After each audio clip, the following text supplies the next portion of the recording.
Welcome to Beyond the Label, a raw, real-life look at living with disabilities, presented by Century Martial Arts, the world leader in martial arts since 1976. CenturyMartialArts.com for everything that is martial arts. And now your host, Mike D. and JD. Hello and welcome to another episode of Beyond the Label. I'm JD. I'm Mike D. Who's good. our guest this week, JD? It's my old friend Tom Hooker, the chief of the Pittsburgh Fire Department. And you may be going, why do we have a chief of a fire department on a podcast about disabilities? Correction, past chief.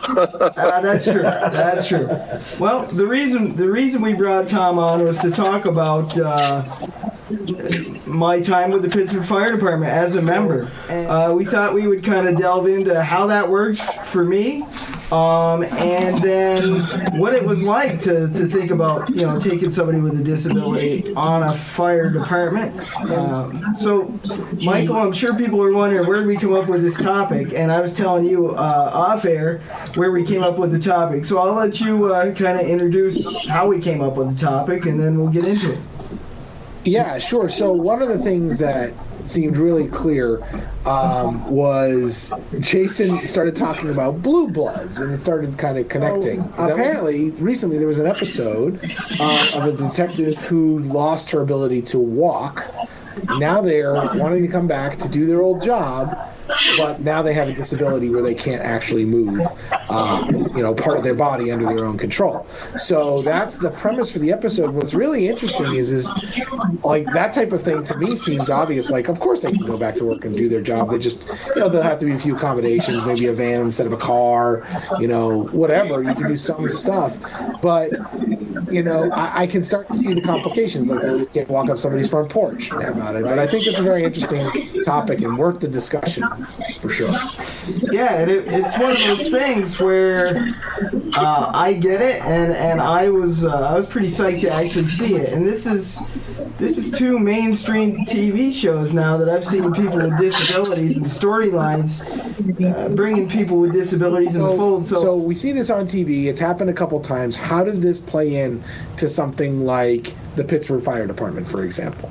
Well, it was weird because I'm like, hey, I've been there before, but I can see it from both sides of the coin. I'm going like, okay, yeah, you want to contribute, there's still stuff that you can offer, but at the same side, you got to look at the other side of the coin. I mean, you're a liability. It's a paid department. You can't function quite like you did before. And their reaction to it at first was the same as it always is, to kind of shut it down. That can't be done. And she just kept pushing, and they finally worked something out. And so, as I said, I hope that she becomes more of a regular character on there. But, how does this play in for me, and how does it bring me to the Pittsburgh Fire Department, and what's the point? So up until this point, Mike, we kind of tried to keep... I do a lot of different things, but we try to keep it my personal experiences kind of out of the podcast a little bit, just so that the focus doesn't become me. But there were a couple of people around the organization that were like, wow, this is a super topic. You need to be bringing more of these type topics to the table. And I actually received a call from somebody from the FDNY, who was a paramedic who just had a stroke, who said, hey, I heard that you were on the Pittsburgh Fire Department. Do you have any ideas for me of things and ways that maybe I could get back on the job? And so it was like, boy, this is a perfect time for this topic. But so great. Backstory for me is when I was in high school, about 16 years old, my whole family was on the rescue squad, and I had some anxieties we've talked about in other episodes, and so it was thought that maybe if I had a little understanding of the medical field, I would be a little less anxious about certain things. And so it was like, well, just go ahead and take the class, and at least you'll learn some stuff, and that'll be that. Well, I got into the class. I found that I really enjoyed it, and as you know, I don't excel at bookwork, but I really excelled at at book work here with the medical stuff. Found that I could do everything that was needed in terms of patient care, except for lifting somebody. But there were enough other people to do that. Kind of let the certification go when I got into broadcasting. Wanted to try to get it back a few years later when life settled down, and basically it went to a national standard instead of a state standard. I said, hey, give me my certification back. I'll test out. I'll show you I can do it. And they said, no way. Can't do it. You can't lift X amount of weight. And I'm like, oh man, this is like, I felt like that lady did. I was like, but you don't understand. Like, I know this stuff inside and out. Like, this is life for me. Like, I know. And they're like, nope, can't lift, can't do. So I was like, okay, well, what do you do? And I'd had friends since kindergarten. I mean, I would say out of the 40 guys on the fire department, probably 20 of those went to school with me, and they did fire when I did rescue. And they said, hey, we could use you around the firehouse. And I just said, yeah, right. How's a guy with crutches gonna go? I said what Michael always says. I said, how's a guy with crutches gonna go put a fire out? And they're like, no, you don't understand. You should call Chief Hooker and just talk to him. We got an idea, and I kind of got the itch, and my wife was like, yeah, why don't you give him a call? And I said, well, I'll give him a call, but I said, I don't know if I'm wasting his time or taking up time. It was right around Hurricane Irene time. So, Tom, I don't know if you remember me getting a hold of you, and we just kind of talked some things out. I remember that quite well. To give a little bit on my background here, I was kind of a forerunner in the fire service myself. I was one of the first ones to start a cadet program, which probably, I want to say over half our department came up through the cadet program, as Jason can well attend. Some of those kids he went to school with, they're now officers in the fire department. That started that, I think, back in the late 80s. Well, anyways, and to even keep going, I was one of the first departments in the state to have women, girls in the department. So I thought, when Jason came to me with his idea, I thought, well, why the hell not? I mean, there's a lot of things this kid can do. I've known him since I saw him growing up in church, for Christ's sakes, on the crutches. I knew his capability. I said, this kid can do all kinds of stuff. I said, he's smart, he's intelligent, he's just can't walk good, that's all. But so I said, sure. I said, let me talk about it to my officers, and I did. Well, the department, our fire department, is set up with two factions. We have a hose company, and we also have the Pittsford Fire Department. The hose company is a social and fundraising end of the fire department. That's their sole function. And the fire department is a municipal fire department, so there's two distinct departments. Well, there was originally some pushback on letting Jason, because back then you had to be a member of both to be, if you weren't a member of the hose company, you couldn't be a member of the fire department. If you weren't a member of the fire department, you couldn't be a member of the hose, it was vice versa. Well, that's when it came to me. I said, they're trying to dictate what the fire department can do. I talked to my officer, I said, you know what, we're going to take this right by the head. If the hose company doesn't want Jason on the hose company, I'll make him a fireman.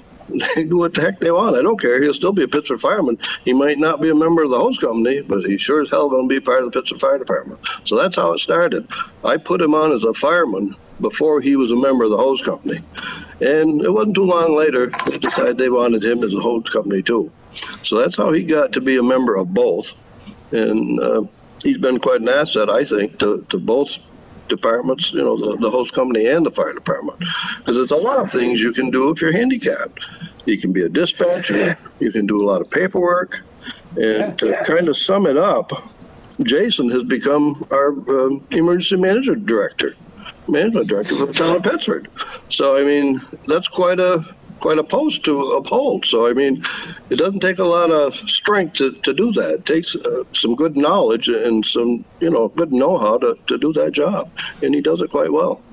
It didn't actually take too long once they realized, but I finally got my hose company jacket. I think I had 2 votes, two rounds of voting. They mysteriously lost my votes the first time, and so they had to re-vote. And I'm like, I don't care. I'm going to be around. But the reason what sealed the deal when I finally got a hold of Tom was, as I mentioned, it was right around Irene, and my parents had the police scanner in the house all the time, so we were always listening, and the tone would go out, and you get this, I don't even know, unless you know, I don't think you can describe it, but you get this adrenaline rush, and you feel like you got to do something, and that's the way I felt every time the tone dropped, was I felt like I had to do something. And during Irene, it's like I'm listening, and they were on at that point pretty much 24/7 for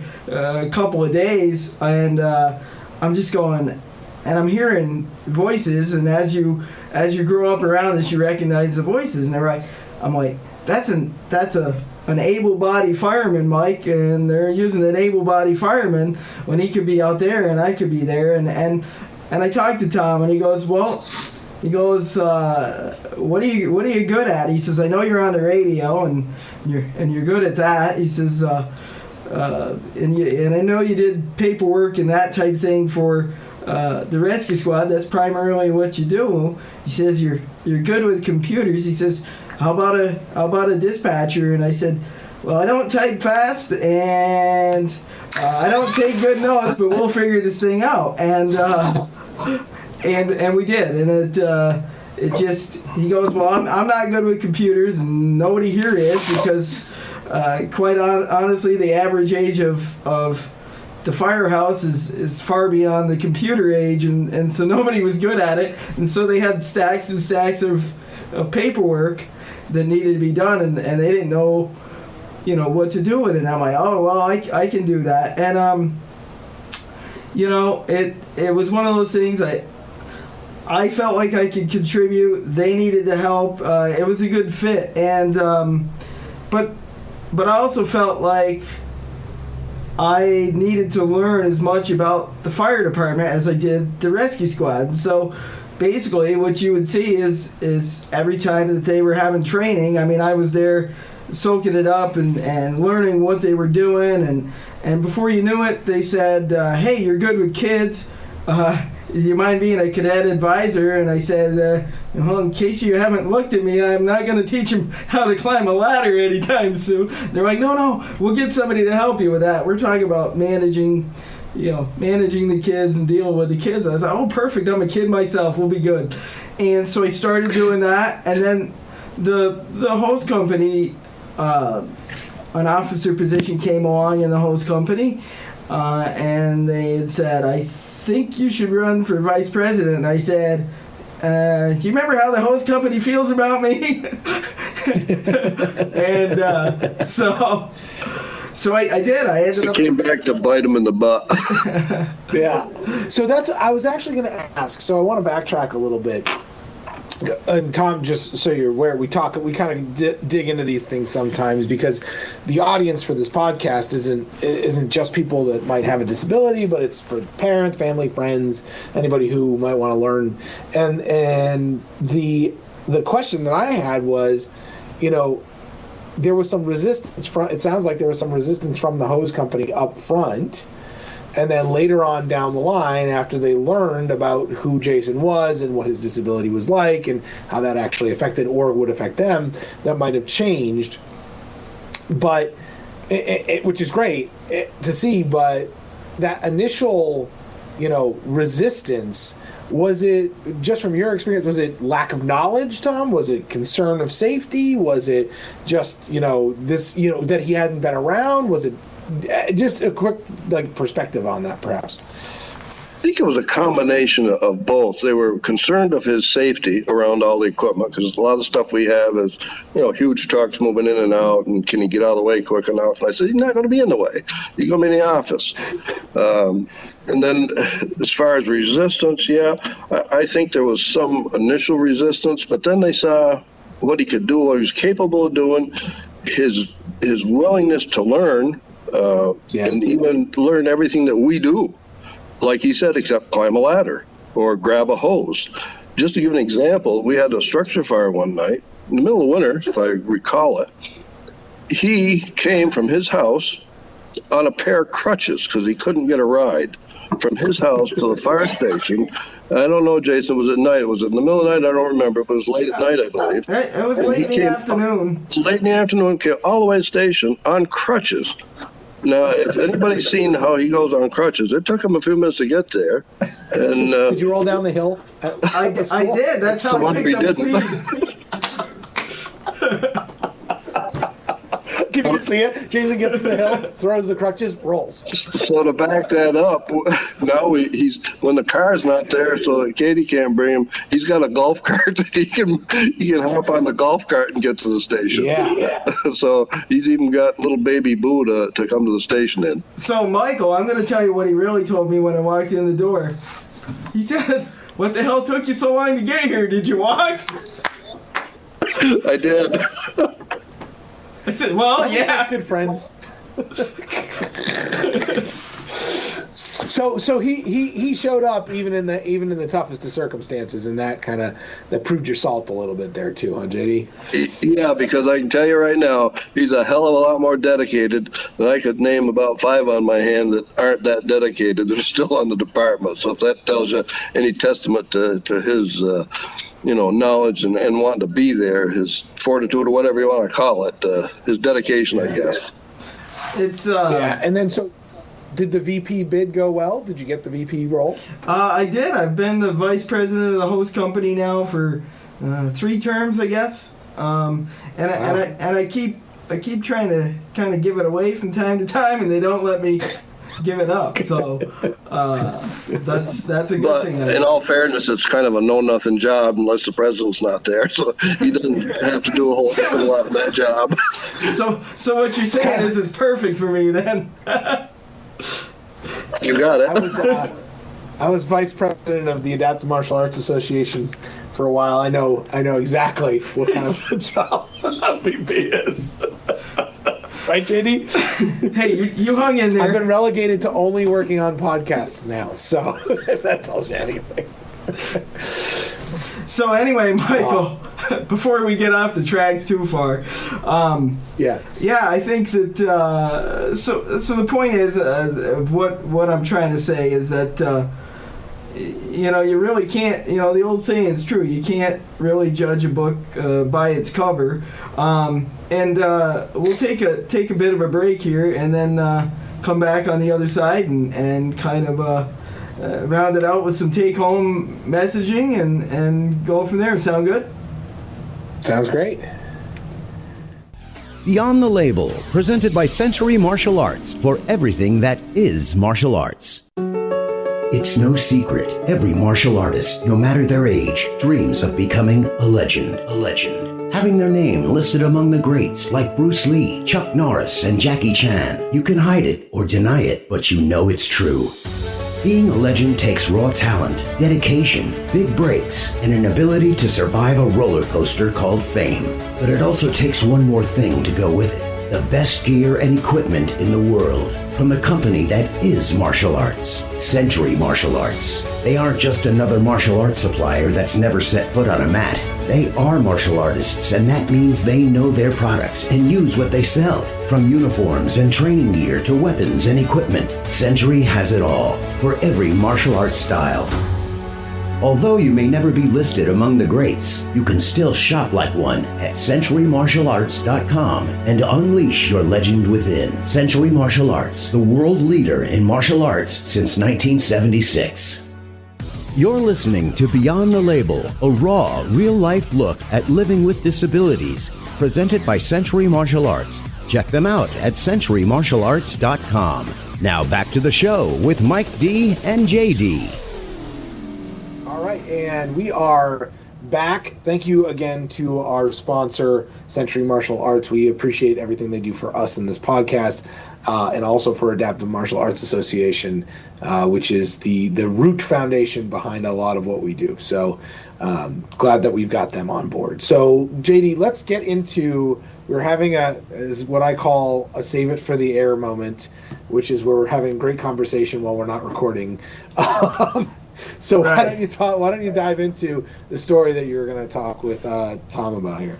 Okay, so just to catch people up, just if you are just joining us, we're talking about my being a member of the Pittsford Fire Department in my hometown, and that was the topic was spurred off of a recent Blue Bloods episode where there was a detective who was now wheelchair bound, and she wanted to continue working, and they were like, how are we going to figure it out? And we just thought it would be perfect because on the Pittsburgh Fire Department we figured it out. So with us tonight we've got past Chief Tom Hooker. He was instrumental in bringing me on board.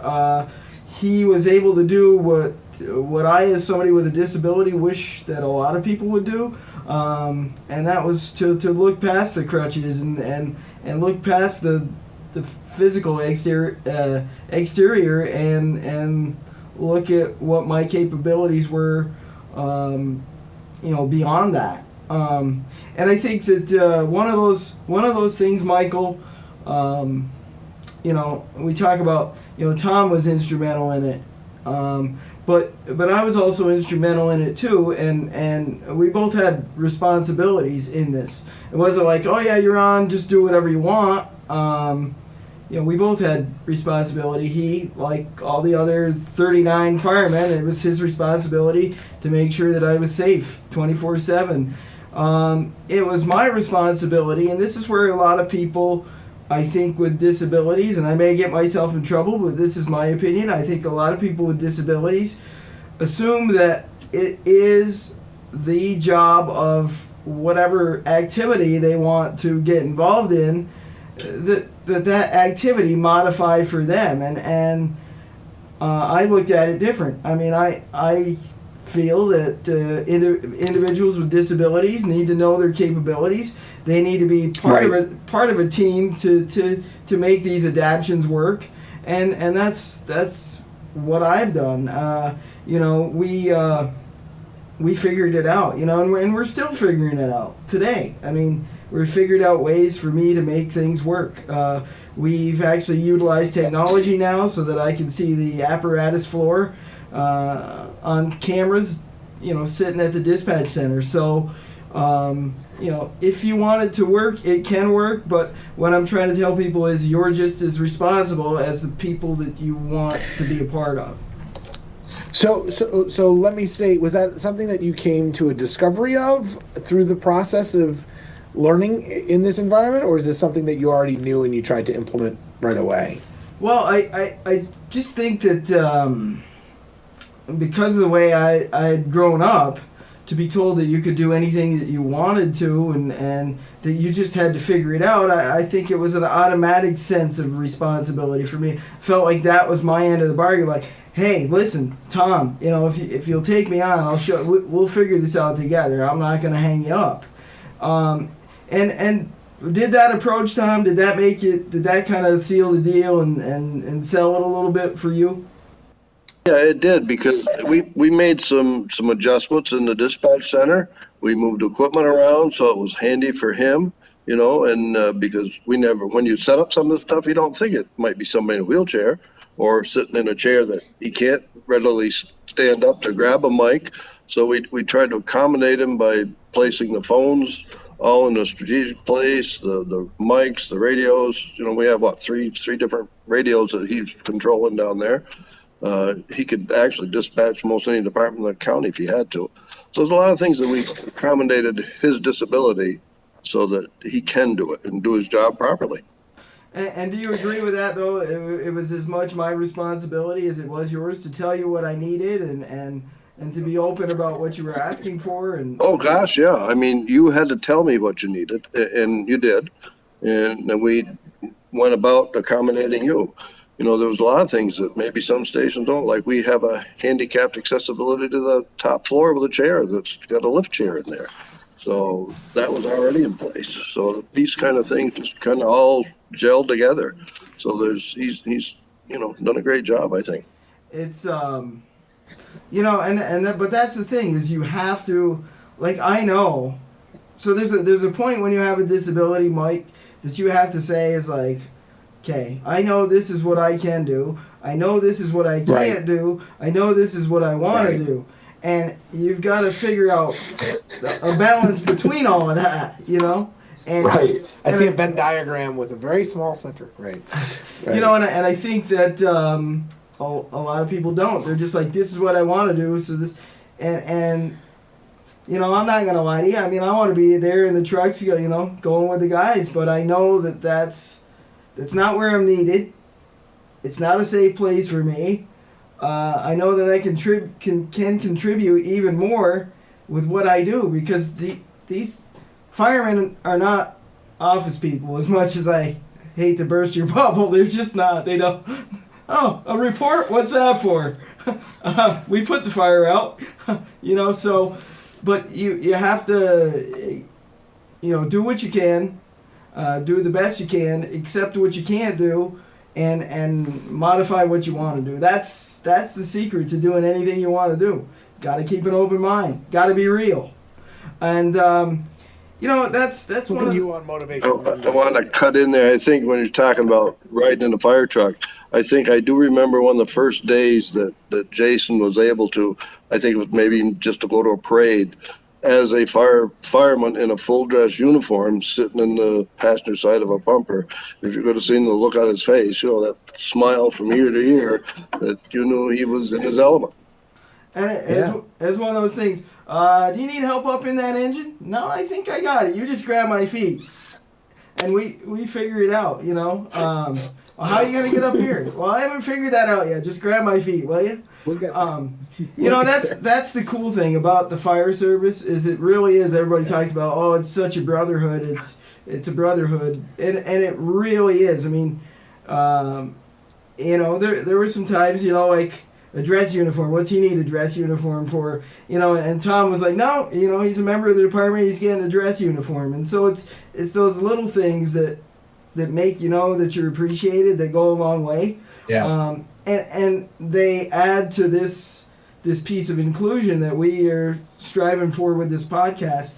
But that brotherhood and that camaraderie, if you don't understand it from the outside, sometimes it can get you in trouble. And that brings me around to the story that we talked about off air when we were in the break. And again, if I offend anybody, well, you know, I'm sorry, but you offend everybody. Assuming you offend everybody, moving on. Right. If I offend anybody, I'm sorry. No, I'm not really sorry. I don't really care. It's the way it is. But anyway, so Tom and I and the 40 guys on the fire department, once they got to know me, we got a pretty good relationship. So one of my nicknames from one of the firemen is Gimp. And I'll answer to it all day long. Hey, what's up? What do you need? You know, so oh my gosh, we were doing a vote. It was an election, mind you, and Tom's up front as the chief, and the town manager he's decided to join our meeting because, as Tom told you, the fire department is part of the town, and he decided he was going to come have some dinner with us and enjoy the meeting. And so Tom and I forgot he was in the back. It was time to vote, and there were no pencils upstairs. And so Tom says, hey, Jay, why don't you run down and grab those pencils, huh? And I said, yeah, I'll be back next year, and we can re-vote again. And we just laughed, and it was what it was.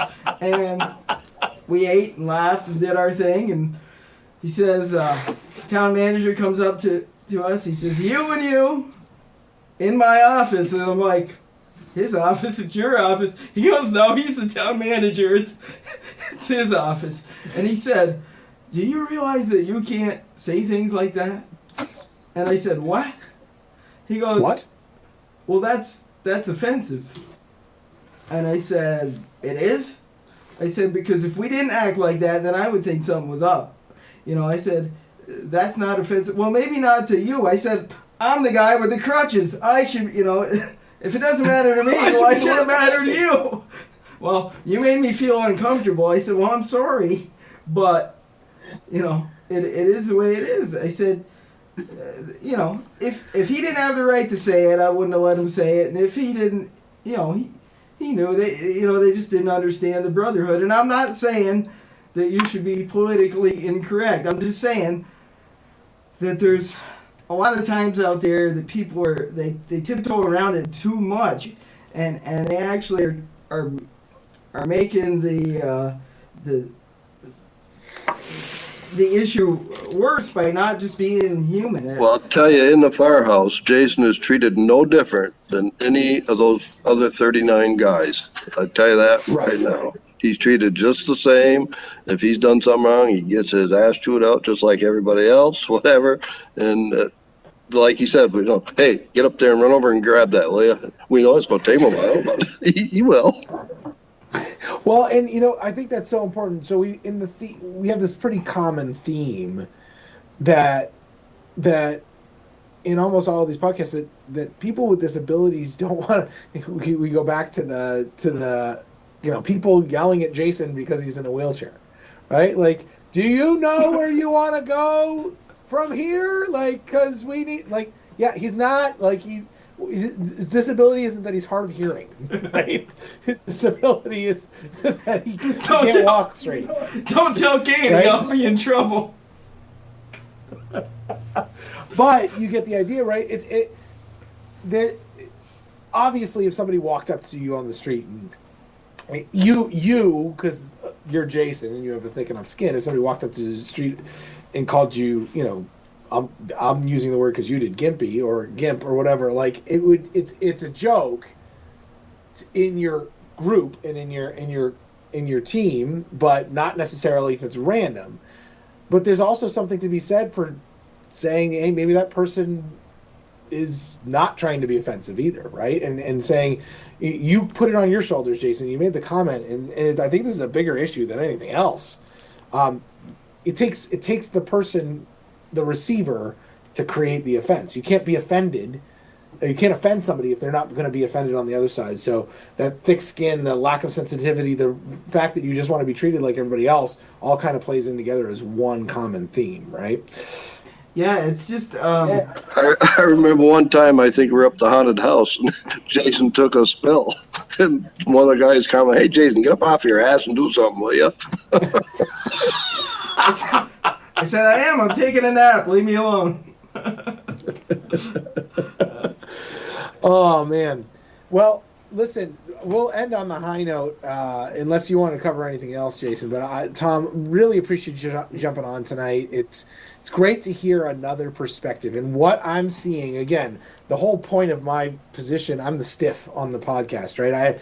I have the perspective of the general human being, and to see, again, a situation where with someone with a disability like a JD is interacting with people on a scale as if they don't have one, and everyone around him treats him as if the disability is what it is. Yes, climbing up the stairs to go get the pencils is probably something that will take a significant amount of time. So that's one, funny, and two, not something that in a 30-second time frame you're going to ask him to do. So you guys are adapting to his needs, but at the same time, Jason has been able to adapt to the needs of the fire station, the hose company, and say, here's what I can bring to the table and fill gaps. Yeah, Jason is not going to be the guy climbing the ladder to get somebody out of the third story of a burning building, but at the same time, he's putting the people on the scene and getting them there. And there's a way that he can interact and play that role. So. And also with the fundraising aspect of the department too, been a great asset when it comes to fundraising. So, with the silent auctions, all that stuff. So, haunted house, it all comes into play. So I'm telling you right now, there's a lot of things out there that people with disabilities, I don't care what the disability is, there's something they can do. Whether it's hearing disability, a sight disability, your limbs, you're missing an arm, a leg, whatever, but you can do something, I'm sure. I love it. That's awesome. JD, any final words? No, I think Tom said it. I mean, that's really the takeaway. And I guess if somebody, it's hard because Pittsford's a special place. But I guess if if somebody wanted to get get involved in the fire service, I guess the first thing to do would be to pick up the phone and contact your local department and just say, look, I've got a disability. I think I want to try this. And maybe the thing is, maybe you want to just, shadow first and see if it's something that you can do. But, again, like I said, keep an open mind, be realistic, and give it a try, because you don't know until you try. Yeah, man. Well, I'm Mike D. I'm JD. Tom Hooker. All right. And this has been Beyond the Label. Thanks for listening to Beyond the Label. If you would like to be a guest on an upcoming episode, email contact@adaptivemartialarts.org. Beyond the Label is produced by JD Production and presented by Century Martial Arts, the world leader in martial arts since 1976. CenturyMartialArts.com for everything that is martial arts.